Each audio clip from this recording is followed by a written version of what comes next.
पिछले दिनों एक लड़की जो जामिया कराची की बस से उतर रही थी तो ड्राइवर ने गाड़ी चला दी और वो शहीद हो गई। बाकी स्टूडेंट ने यकजहती करते हुए भरपूर एहतजाज भी किया और सवाल भी उठाया, मगर इसके पीछे गलती किसकी थी, गफलत किसकी थी? तो इस वीडियो में मैं आपको उन्हीं गलतियों और गफलत की बात बताती हूँ। पहली चीज, ड्राइवर की सबसे बड़ी गलती और गफलत ये थी कि अगर लड़की उतर रही थी तो उसे तसल्ली कर लेनी चाहिए थी कि लड़की उतर गई है या और भी बहुत सी लड़कियां उतर रही हैं, तो वो ये देख ले और फिर आराम से तसल्ली के बाद गाड़ी चलाए। मगर ऐसा क्यों हुआ, ड्राइवर को इतनी जल्दी क्यों थी? तो उसके पीछे भी वजह जान लीजिए। उसके पीछे ये वजह होती है कि ड्राइवर को बहुत ही जल्दी थी। दूसरी गलती ये थी कि बसों की कमी, क्योंकि उसे जल्द से जल्द लड़कियों को घर पहुंचाना होता है और इस भाग दौड़ में और इस जो है अफरा तफरी में उसे बस यही सवार धुन होती है कि मैंने किसी तरीके से अपने पॉइंट पूरे करके इसको अपने ही टाइम पे बस को पहुंचाना है अपनी जगह पे, जो उन्हें टाइमिंग दी हुई होती है। फिर दूसरा ये होता है कि बसों की खस्ता हालत, जो बसों का पता ही नहीं होता कि कहाँ से टूटी हुई है, कहाँ से जुड़ी हुई है, कब ये चलेगी, कब ये बंद हो जाएगी। बसें तो वैसे आ जाती हैं शो पीस के लिए कि हाँ बसें चला दी गई हैं, मगर वो सड़कों पर आके शो करवा के, तस्वीरें फोटोग्राफी करवा के वो कहाँ गायब होती हैं, किसी को कुछ पता नहीं चलता। बसों की कमी ये भी दूसरी सबसे बड़ी वजह है। अब यहाँ स्टूडेंट को तो ये करना चाहिए कि वो जो है किसी और बस में सवार हो जाएं, जैसे लोकल बसेस में हो जाएं, लेकिन लोकल बसेस का किराया इतना होता है कि वो पूरा उन्हें हो ही नहीं सकता। आखिर एक स्टूडेंट कैसे अफोर्ड कर सकता है? जाहिर सी बात है, एक लोअर तबका जो है वो जामिया कराची में जाता है, मिडिल क्लास तबका जाता है, तो वो बसों में ही जाएगा। और इस बस का किराया फ्री नहीं है। इस बस का किराया पर हेड 10 रुपए या 20 रुपए तक होता है। उसके बावजूद भी इस बस की जो है मेंटेनेंस वगैरह का ख्याल बिल्कुल भी नहीं रखा जाता। यकीन जानिए, जामिया कराची की बसों को देखे ऐसा लगता है कि इन्हें ट्रैश में फेंका जाना चाहिए, मगर इन्हें सड़कों पर लाके लोगों की जिंदगी के साथ खेला जाता है, उनकी जिंदगी को अजाब में डाला जाता है। क्यों? आखिर वजह सबसे बड़ी है यहाँ की पॉलिटिकल पार्टी, जिसका नाम सबसे पहले फहरिस्त में आता है, जो ये सर का ताज पहनती है, वो है पीपल्स पार्टी। फिर दूसरे नंबर पे है MQM, तीसरे नंबर पे है जमातुल इस्लामी। अब जमातुल इस्लामी इस धरने में शामिल तो हुई, जो कि उसका हमेशा का काम है कि हर बहती गंगा में हाथ धो लेना, हर किसी के साथ मिल बैठ के खा लेना, फिर एहतजाज हो तो उसमें शामिल होके अपने आप को विक्टिम भी करार देना। अब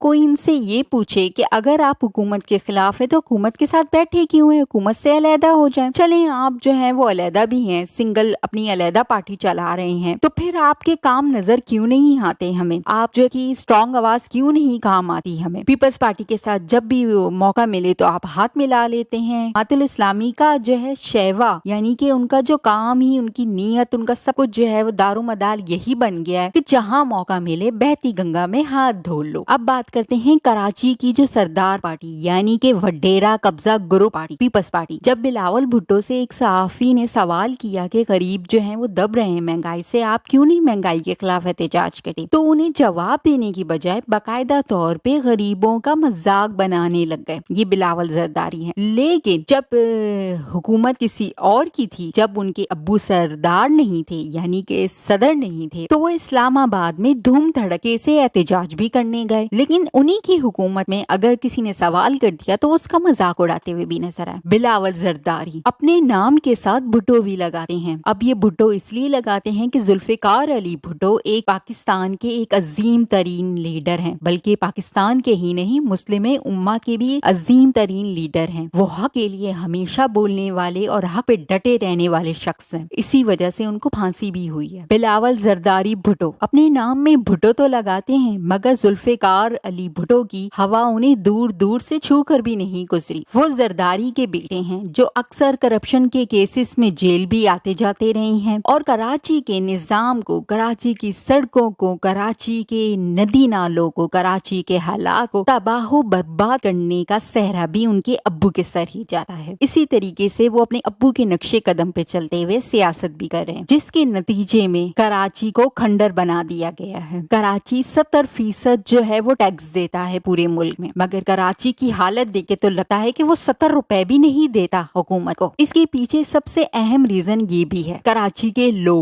के लोग जो हैं वो पूरे पाकिस्तान से इकट्ठे हुए में, कोई सिंधी, कोई पंजाबी, कोई पठान, कोई बलोच, यहाँ तक कि अगवानी भी। इसी اسی وجہ سے ان میں یکجہتی ہی نہیں ہے کہ وہ حکومت کے خلاف کوئی اسٹرانگ اوپینین یا اسٹرانگ جو ہے پروٹیسٹ کر سکیں. ہر کسی کو لگتا ہے کہ یہ تو شیعوں کے ساتھ ہوا ہے تو شیعہ کریں, یہ تو سنیوں کے ساتھ ہوا ہے تو سنی احتجاج کریں, یہ تو سندھیوں کے ساتھ ہو رہا ہے تو سندھی کریں, پٹھانوں کے ساتھ ہو رہا ہے پٹھان, پنجابیوں کے ساتھ ہو رہا ہے تو پنجابی, اور افغانیوں کے ساتھ ہو رہا ہے تو انہیں نکالا جا رہا ہے تو اچھی بات ہے. اسی سوچ کا شکار, اسی بزدلی اور اسی بوس کا شکار جو ہے ہم کراچی والے ہیں. یکجہتی ہے ہی نہیں, ہر کسی کے گھر کے آگے کچرا ہم خود ہی پھینکتے ہیں. ایک دن صبر نہیں کرتے کہ کچرے والا آئے گا تو ہم کچرا اس کو دیں گے, جا کے فوراً کسی کے گھر کے آگے کسی کے گھر کے پیچھے کچرا پھینک دیتے ہیں. جہاں دل کرے وہاں روڈ کی کھدائی کر کے اپنی پائپ لائن ڈالنے لگ جاتے ہیں. یہ بغیر سوچے کہ ابھی کچھ دن پہلے ہی یہ روڈ بنی ہے, اس کی کھدائی نہیں کرنی چاہیے ہمیں, لیکن ہم جو ہے اپنا کام کرنے لگ جاتے ہیں کیونکہ ہمیں اپنا غرض ہوتا ہے. ٹھیک ہے, آپ نے پائپ کی کھدائی کی ہے تو کریں, کم سے کم اس کی مرمت تو کر دیں. یہ بھی نہیں ہم کرتے کیونکہ ہمیں لگتا ہے یہ ہماری ذمہ داری ہے ہی نہیں. اسی طریقے سے حکومت کو بھی لگتا ہے یہ بھی ان کی ذمہ داری نہیں ہے. سب سے پہلے تو اپنی ذمہ داری سمجھیے, اپنے آپ کو اسٹرانگ کیجیے, اپنی آواز اٹھائیے, اپنے احتجاج ریکارڈ کروائیے, ایک یکجہتی ہوں. اگر سندھیوں کے ساتھ کچھ برا ہو رہا ہے تو سب بولیں, بلوچیوں کے ساتھ کچھ برا ہو رہا ہے تو سب بولیں, پنجابیوں کے ساتھ, پٹھانوں کے ساتھ, شیعہ سنی جس کے ساتھ بھی